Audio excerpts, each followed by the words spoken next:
민족대표 33명이 구성됐고 이제 독립선언문도 만들어졌는데 날짜 문제가 생깁니다. 1919년 3월 3일이 고종의 인산일입니다. 근데 3월 3일 날 만세운동 해버리면 이건 고종에게 너무 마지막 가는 날까지 좀 맞죠?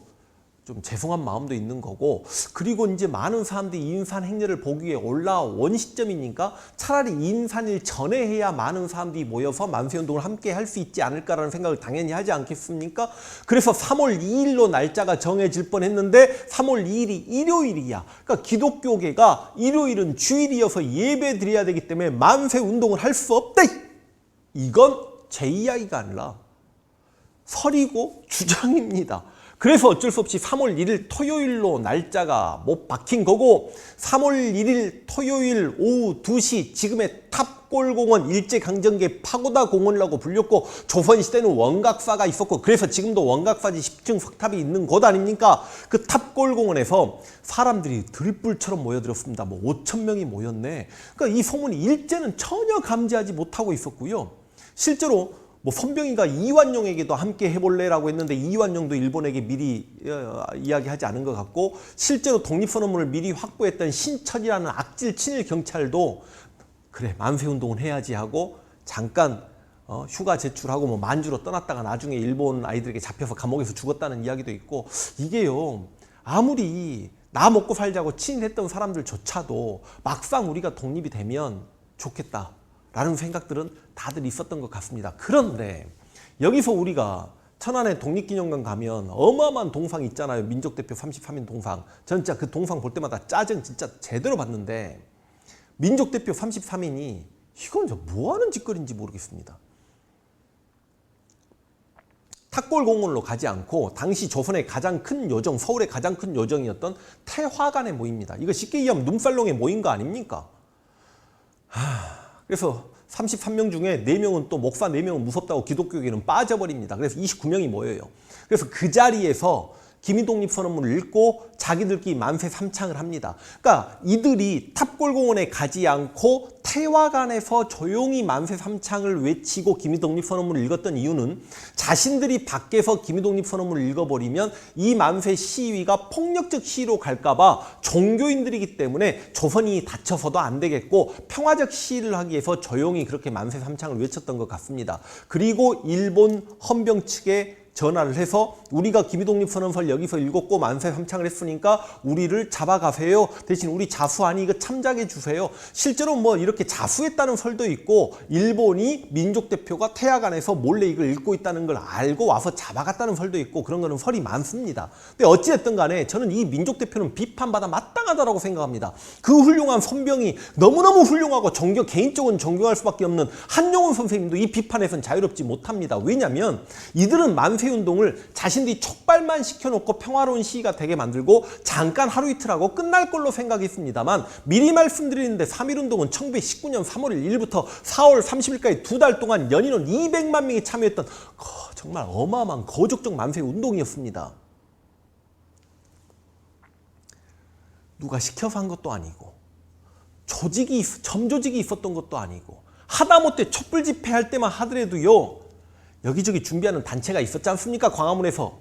근데 이 3.1운동은 전국 각지에서 일어날 때 정말 물론 그렇죠. 그 지역에서 독립운동 주도하신 분들이 뭐 아온의 장터에서도 예를 들어서 조봉암의 아버지 뭐 조원진 씨가 그렇게 이끌었다라고 막 하고 그렇지 않습니까? 그런 건 있었겠지만 여러분 엄청나게 큰 만세운동이고요. 이 3.1운동 때 죽은 사람의 숫자가 7,500명입니다. 감옥에 투옥된 사람이 여러분 5만 명이 넘습니다.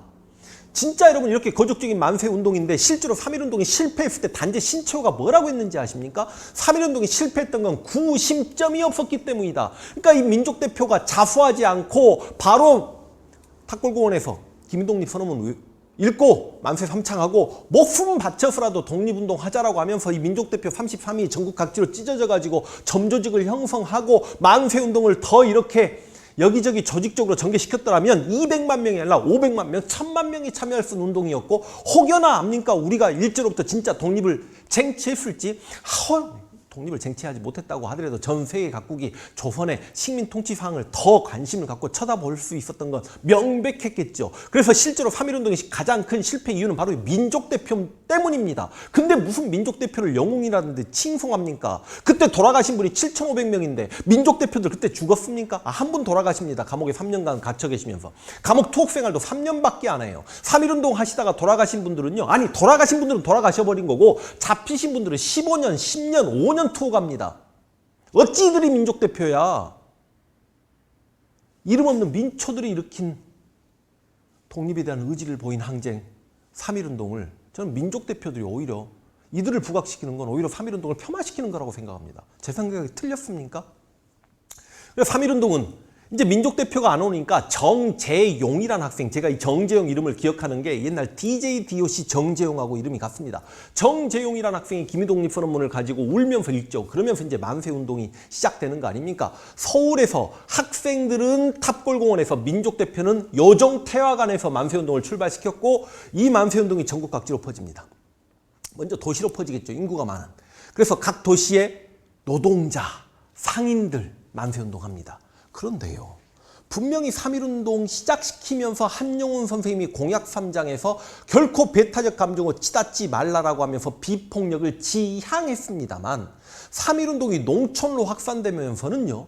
이건 비폭력이 지향되기는 어렵죠. 왜?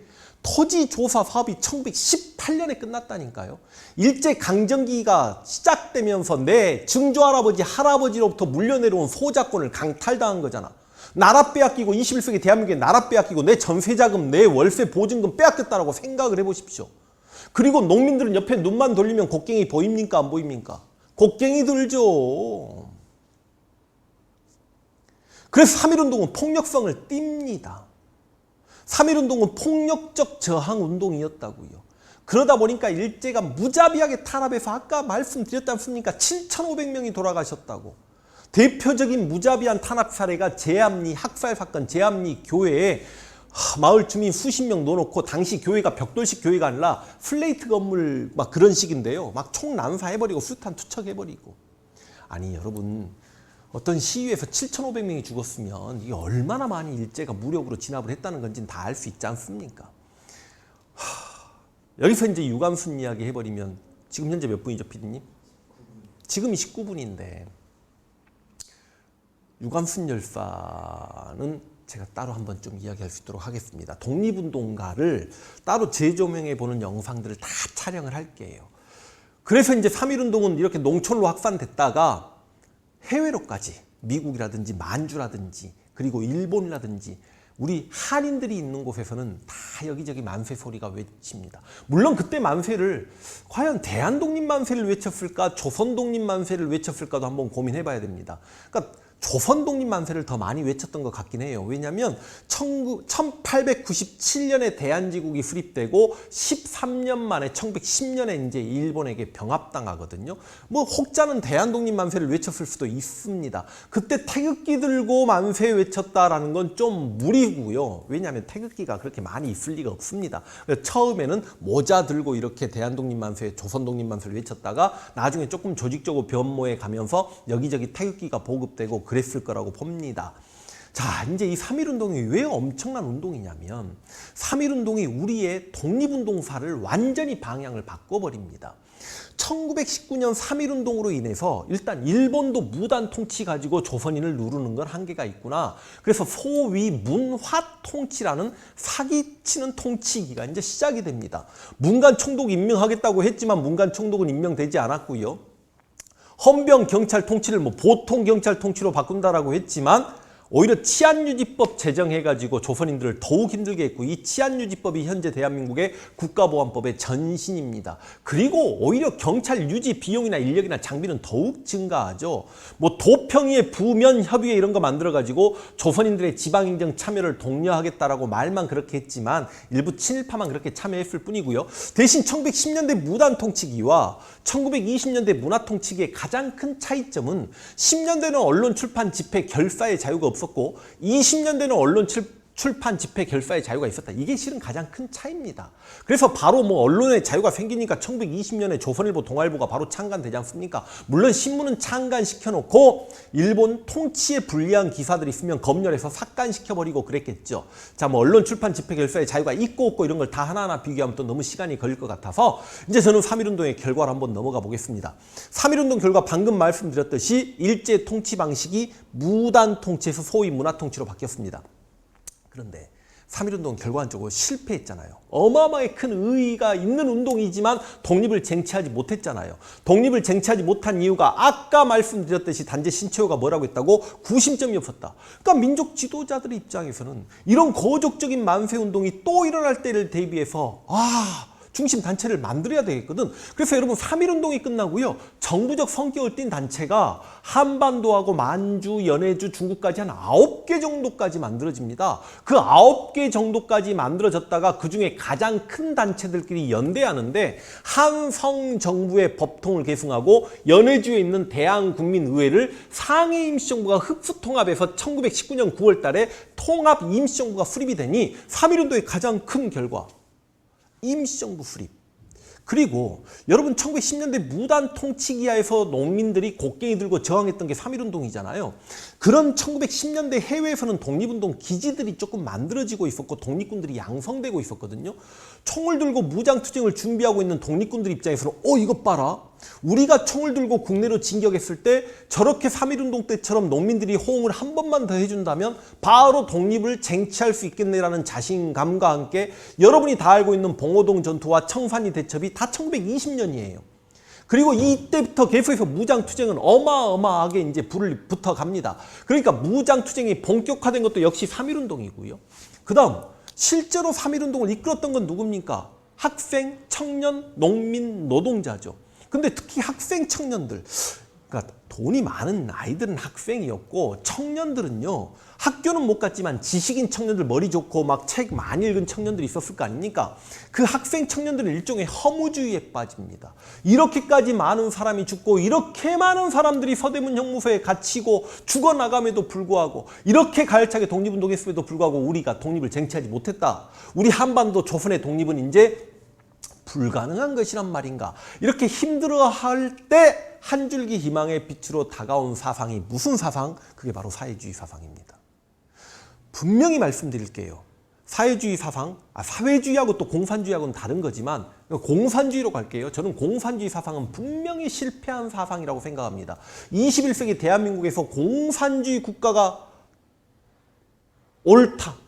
나는 대한민국이 공사됐으면 좋겠다. 미친 사람이라고 생각하시면 됩니다. 대한민국의 현재 일부는 문재인 정권이 공산화 정권이라고 하는데 제가 그거 아니라고 다 말씀을 한번 드렸고요. 공산주의는 기본적인 전제 조건이 일당 독재. 그래서 중국은 공산 국가인 겁니다. 북한 공산 국가인 겁니다. 그 다음 모든 산업의 국유화. 이건 북한조차 북한이래. 중국조차 모든 산업의 국유화는 아니지 않습니까? 그 다음 사유재산 제도를 인정하지 않아요. 아니 인류는 청동기 시대 이후부터 사유재산 제도를 인정받고 재산 축적이 가능한 사회를 살아왔는데 중국조차 사유재산 인정하지 않습니까? 그러니까 하여간 지금 이야기가 옆으로 갔습니다만 그런데요. 21세기 공산주의 혁명을 이야기하자 마르크스 레닌주의를 이야기하면 저는 진짜 상대도 하기 싫습니다. 그렇다고 해서 이 일제강점기의 사회주의자들을 빨갱이라고 매도하는 건 진짜 큰일입니다. 왜냐하면 이때는 오히려 학생, 청년, 부르주아 계급들이 사회주의 사상에 더욱 심취했고 하나의 커다란 유행이었고 흐름이었다라고 보시면 되겠습니다. 더군다나 사회주의 사상에 입각하면 기본적으로 제국주의와 자본주의를 타도해야 될 대상으로 보기 때문에 사회주의자들은 일제와 타협하거나 친일파들이 등장하지 않죠. 그래서 모든 사회주의자들이 독립운동가는 아니다. 사회주의자들 중에 소합병 사회주의라고 해가지고 아기 같은 사회주의자, 오로지 계급투쟁만 이야기하고 민족의 독립에는 전혀 관심 없는 미친 사회주의자들도 있었지만 그래도 독립운동가의 대부분은 사회주의자였다는 말에는 우리가 태클을 걸 수 없는 거 아닙니까? 그래서 이렇게 사회주의 사상이 수용되었고 3.1운동을 이끌어갔던 학생, 청년, 농민, 노동운동이 본격화됩니다. 그래서 3.1운동 이후에 농민, 노동운동이 시작되고 학생운동인 1926년의 60만 세 운동이나 1929년의 광주 학생운동이나 이런 것들 학생운동 그리고 어마어마하게 많은 청년 단체들이 만들어지죠. 그리고 우리의 3.1운동이 인도의 비폭력 불복종 운동이나 중국의 오사운동에 영향을 끼쳤으니 그러니까 3.1운동을 공부하고 3.1운동을 이해하면 앞으로 우리 독립운동사, 임시정부를 공부하고 무장투쟁을 공부하고 사회주의 사상이 수용되면서 사회주의 사상을 수용한 사회주의계와 사회주의 사상을 수용하지 않은 민족주의계가 나름 대립해 가면서 또 한때 협력해서 신간의 같은 단체도 만들고 이렇게 독립운동을 전개해 갔다라는 걸 공부한다라면 3.1운동이 얼마나 중요한 일인가. 그리고 정말 이름 없이 죽어간 그 7,500명의 우리 민초들 그리고 수없이 감옥에서 10년, 15년 고생하신 우리 정말 우리 증조 할아버지뻘, 고조 할아버지뻘 우리 이름 없는 독립운동가들 그들에게 하염없는 고마움을 느껴야 되고 그래서 저는 3.1운동이 우리 민족사에 굉장히 큰 운동이고 우리 헌법에 대한민국은 3.1 정신을 계승한 나라라고 이야기해도 당연한 게 바로 3.1운동이다라고 생각합니다.